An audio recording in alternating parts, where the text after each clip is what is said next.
Hello, my name is Lee Presser. This is my show. I speak frequently to very interesting people. Some of these conversations are so exciting, so intellectually stimulating, I thought others might like to listen in.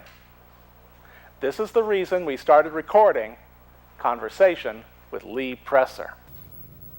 Welcome to Conversation with Lee Presser. Minimizing the number of concussions due to sports-related industries has become a public issue being discussed by former professional players, parents of school-aged children, and the courts. According to the Centers for Disease Control and Prevention, a concussion is a type of traumatic brain injury caused by a bump, blow, or jolt to the head, or to get hit in the body causes the head and brain to move rapidly back and forth. This sudden movement can cause the brain to twist around or twist in the skull, stretching and damaging the brain cells and creating chemical changes in the brain. Concussions are usually not life-threatening, but they can be serious. Our guest today is Glenn Beckmann, Director of Marketing Communications for Schutt Sports. Schutt is a leading manufacturer of protective sports equipment, including football helmets and batter helmets. Mr. Beckmann is here today to discuss what today's sports protective gear can do and what it cannot do. Glenn Beckmann, welcome to Conversation. Thank you, Lee. So this whole issue of concussion is how I first contacted you because it's become such a hot topic. At the very end of what I was just saying there, what sports equipment can do to protect and what it can't do. Why don't we just start there? What can it do? What can't it do? That is the best place to start, Lee. There are a lot of misconceptions in the public, among football players, among batters, baseball, softball players, specifically football. Helmets are designed to do two things. They're designed to protect the skull, and they're designed to absorb direct linear force impact. What is linear force impact? It's when two objects come together in a straight line and collide. So two football players hit helmet to helmet is what you're talking Straight about. on, and it's designed to absorb as much of that force from the impact as possible. And that's what the interior padding or the cushioning does inside the helmet. Football helmets were never designed to prevent or reduce concussions. 80, 90 years ago, 100 years ago, there were dozens of players dying every year playing football. It was a very violent sport, and Dozens. it was even dozens every year. There was so much violence, in fact, that Teddy Roosevelt, the president, called in the presidents of the Ivy League. I forget the exact year, but it was in the 1910s somewhere, and said, listen, you have to fix this sport. I love this sport, but if you don't fix it, I'm going to ban it. And so they got together, made rule changes. And so essentially what helmets are designed to do, like I said, they're supposed to protect the skull from things like skull fractures and subdural hematomas and things like that. And to that original intent, helmets are unequivocally successful. Now when you start talking about traumatic brain injuries or MTBIs or concussions, now we start to get into a little bit of a gray area as to what helmets can and can't do. Okay. So keep going. What can they do and what can't they do? Well, they do their two original purposes, absorbing force and protecting the skull. Right. Now, as you very accurately described, a concussion is an internal head injury. Right. It's when the brain is damaged when it makes contact in such a fashion to the interior wall of the skull. Yeah, people don't seem to understand that our skull is actually a helmet and the brain is just in there in like a liquid, it's in a liquid state. And so it can move back and forth a little bit, but when all of a sudden your head, I think it's called third collision, when your head stops, the brain doesn't and keeps going, the internal organs of your body actually crash up against the bones. Right. Go ahead. Think of your head as an egg, or a helmet on your head as an egg. We know how to protect the shell of the egg. You go into the grocery store and there are thousands of eggs there that are unbroken. You can take that egg, shake it, and the egg and the yolk will be damaged inside, but the shell is perfectly good. And that's essentially what's happening with an MTBI or a concussion. What's MTBI? Mild traumatic brain injury. Okay. And for the most part, concussions are classified as MTBIs. As you said, the vast majority of people who suffer concussions recover from them within a matter of a day or two. Almost everyone can recover from a concussion. The real question is recognizing it, diagnosing it, and then putting a recovery plan in place.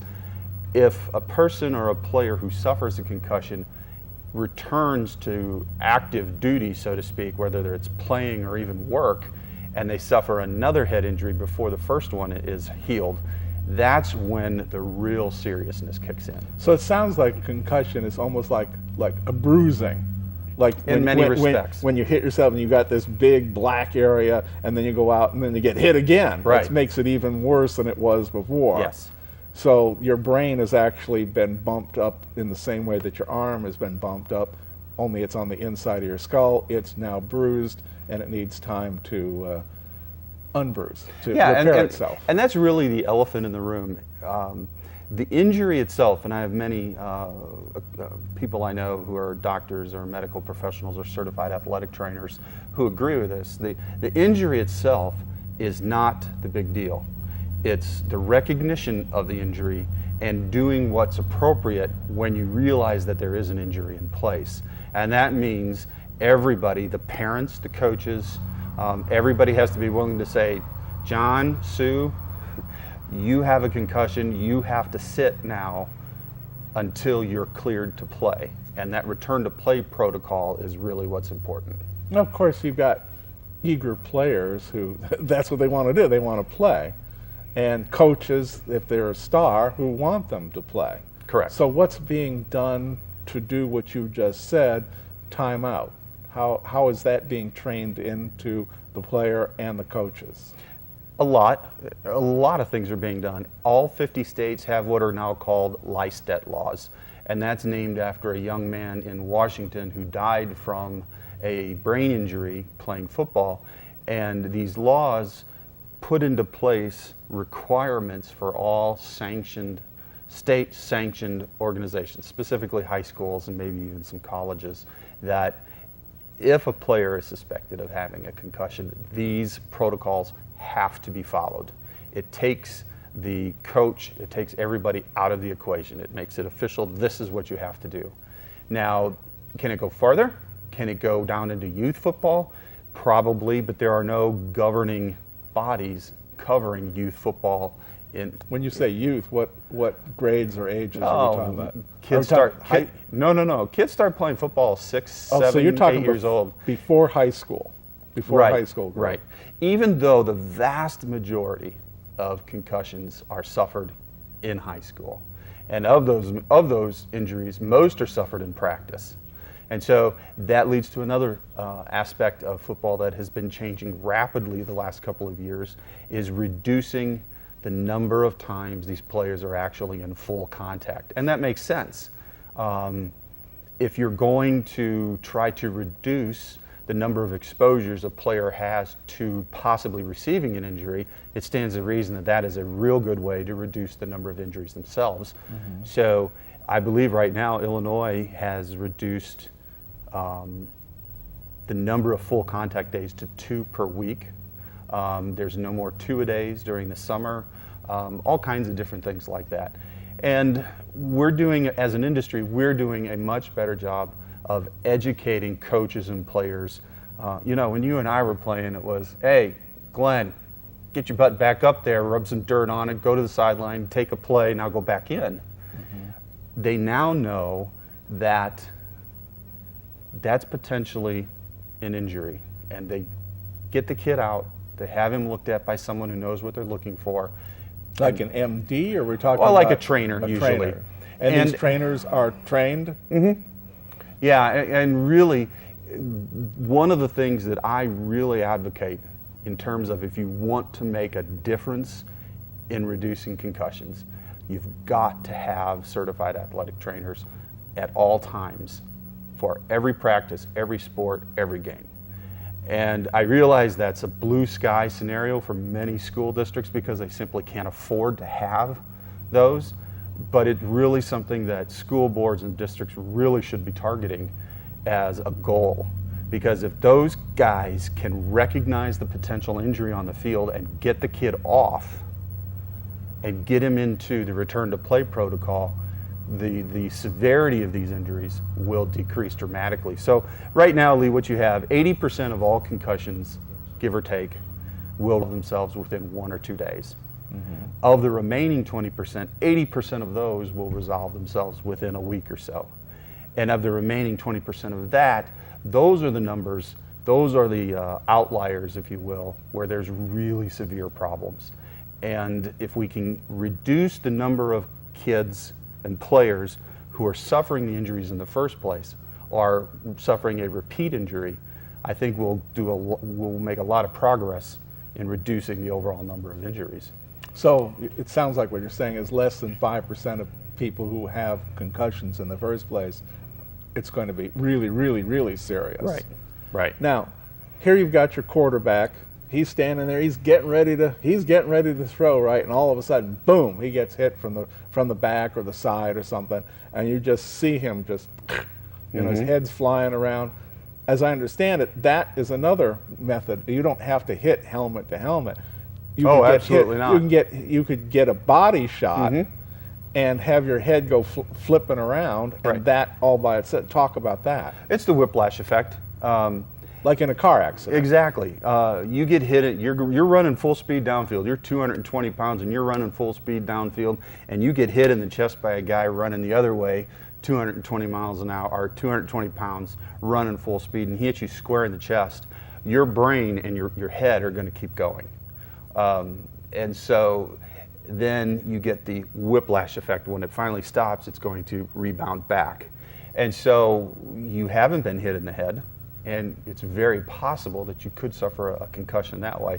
And that leads into one of the things about football helmets that is a misconception among players, coaches, consumers, parents, in that the helmet is going to protect against concussions. The helmet will protect against the force of an impact. Until we can figure out a way to get a helmet inside the skull and cushion the brain, the helmet's not going to protect against the concussion. Now, according to my reading that I did in preparation for this, one of the objectives is to, instead of have the head come to a complete stop against the helmet in, what is it, 1/1000th of a second. Oh, that's probably long. That you're trying to stretch it out to 6/1000ths of a second, which is what this cushioning is supposed to do. But the difference, when I saw the graph, the graph of 1/1000th was and down, whereas the other one was more like that, which meant that you had less internal movement of the brain. Envision yourself in your car, and you're driving along 20 miles an hour, and you stomp on the brakes. Your head's going to do this. You're driving along 20 miles an hour, and you gently apply the brakes and bring yourself to a stop. Your head is not going to do that. Essentially, you've hit it right on the head. What we need to do in order to prevent concussions is slow the acceleration of the brain, or I should say extend the deceleration of the brain over a longer time or space, so you've got which is what you described. You've got the hard shell of the outer helmet, which everybody sees on TV. Okay. Right. But what goes on inside that hard shell, that's what you're talking about, Yes. which is going to decelerate the head slower than other materials. Now, originally they were using like leather and straps and things like that. So why don't you take us on a progression from leathers and straps to foam, and then finally to, was it polypropylene? Thermoplastic urethane. Big long words for plastic. Okay. Plastic is a wonderful invention, and it's used for so many different things, and this is one of them. So I guess about 65, 70 years ago, helmets were leather. And then the way our founder 100 years ago got into the football business, he saw players welding these crude iron masks together and then attaching them to their leather helmets. And so he was a metal worker, so he started making face guards for these helmets. In the 40s, World War II saw the invention, if you will, of plastic military helmets. That technology eventually made its way onto the football field about 15 or 20 years later in the 40s and the 50s. In the 60s, there was experimentation of different bladders inside the helmet. There were actually liquid-filled bladders inside the helmet that were thought to be a good way to absorb and dissipate the energy. The conversation about concussions may be at the forefront right now, Lee, but the conversation about concussions has gone back 70 years. Now, as we get into the 60s and 70s, what you start to see are less concentrations on the exterior of the helmet and more focus on the interior of the helmet. Ways to absorb and dissipate the energy of when two objects collide at very high velocity. And so in the 70s, you started seeing open cell EVA foam put into football helmets. And that was the material of choice for a couple of decades. Okay, when you say open cell, what was it? Open cell foam, EVA foam. Okay. It's So very that's that white kind of... well, it could be any color, All but right. if you slice a hunk out of your couch, it's very, very likely that that is the same type of foam that's in a football helmet that uses foam. Okay. And while it's it's an okay conductor, I should say dissipator of energy, it's also a very hot insulating material. And so in all of this conversation, and I won't deviate too much, we also have to understand that heat is a very big issue for athletes, especially football players in the summertime or year-round if we're talking about a place like Phoenix or Houston, Texas. And so heat is a big responsibility of ours because every year we lose more players to heat-related injuries than we do to head injuries. And the sad part about that is every last one of those heat-related problems can be prevented if we would just pay attention to what's going on. And how do we do that? Keep them hydrated, pay attention to their characteristics, their behavior during practice. You know, many years ago, I worked for the St. Louis Football Cardinals, and it was Gene Stallings' first year as head coach there. And I remember training camp, he would not let the players take water breaks. That's a holdover from his days as a player under Bear Bryant at Alabama. Even back then, and this was 1986, back then the trainers were, Coach, we're not going to let you have the players on the field if you don't give them water breaks. You know, so even as long ago or soon as that, there was this idea that we need to keep the players hydrated, we need to pay attention to their body temperatures. And so not to deviate, but that is a very big issue. And so that's one of the reasons that we as a company in 2000 and 2001 looked at different materials to not only differentiate ourselves in the marketplace, but is there a better way to manage the energy and the force inside a football helmet? And we actually looked to a military technology that had been in existence for several decades. At that time, it was a company called Skydex. And that material that we licensed the original TPU cushioning from Skydex, and that is plastic that is formed into shapes that actually do the impact absorption and dissipation of the energy inside the helmet. Now you have an example of that. I do. There, don't you? Why don't you? Yeah. Why don't you bring This that is up a here? this is a very far cry Here, let's hold it this from way. the original Oh, it's TPU. blue. Yeah. Oh yeah. Here, I'll hold it in front of me. maybe if I hold the Darn. helmet, maybe if I hold the helmet up, we can see it. It'll be a little bit of a background. Yeah. But this is now the 8th generation of TPU cushioning. So we're constantly redesigning it, refining it, making it better. This particular version is about 25% lighter than the previous version. So that is another thing that you know, that we look for when we're designing helmets. We try to make sure we're getting it the protective capabilities, but lighter as well. And so we're not the only company that makes helmets, and we're not the only ones that are making advancements in the impact absorption, but we are the only one that uses this particular type of energy impact absorption system. And we have 3 years of independent testing data that says this works way better than foam.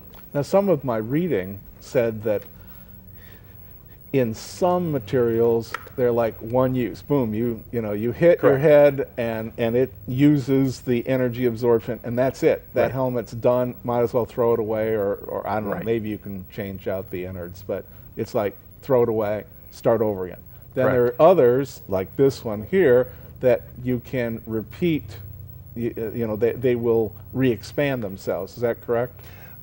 Essentially, yes. There's a different engineering process for football helmets versus virtually all other helmets, whether it be a bicycle helmet, an auto racing helmet, or even a batter's helmet. Many people don't realize that batter's helmets are essentially a one and done type of helmet.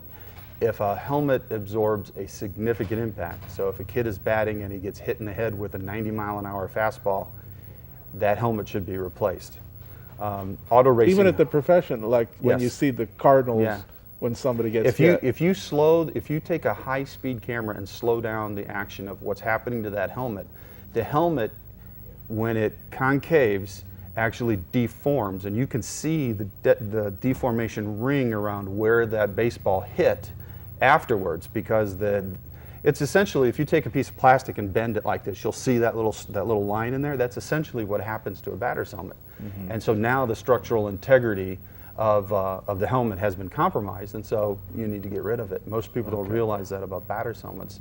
And auto racing helmets, they're just like the cars. They're designed to just blow themselves apart in the process of absorbing the impact of the force. So then after you've had that happen, you now need a new helmet, but the helmet did its job. But football helmets can't do that because they need to absorb thousands of impacts. So it's a little bit different engineering problem to solve. Right. Now, it's I mean, I had no idea. When I started, when I called you the first time and says, yeah, I want to talk about, the helmet and concussions, and then I started doing my research and preparation for this, it was like, holy cow, this is a pretty complicated subject, and Yeah, the it really is. technology of helmets is like, it's way, I mean, you have to be an engineer to fully understand what Yes. goes into a helmet design. Yes, it's absolutely true. Parents, do they understand that these helmets are doing all this Well, for their kids? Yeah. Yes and no. Because they buy Schutt helmets. Yes. I mean, or you explained to me that the teams, professional football teams, the players they can pick and choose from various manufacturers. Correct. But you supply a large number of football helmets to teams that then distribute them to the players that want them. Right, there's a lot of different distributions that go on in the football helmet industry. At the NFL level, their collective bargaining agreement mandates that they can wear whatever helmet they want, and the team must provide it for them.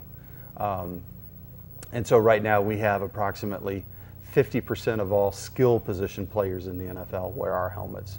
When you work your way down the pyramid of the football helmet industry, at the college level, the players have a little bit of input, but it's still mostly The high school buys the helmets. the college, in this case, will Or buy college, and high school will buy the helmets.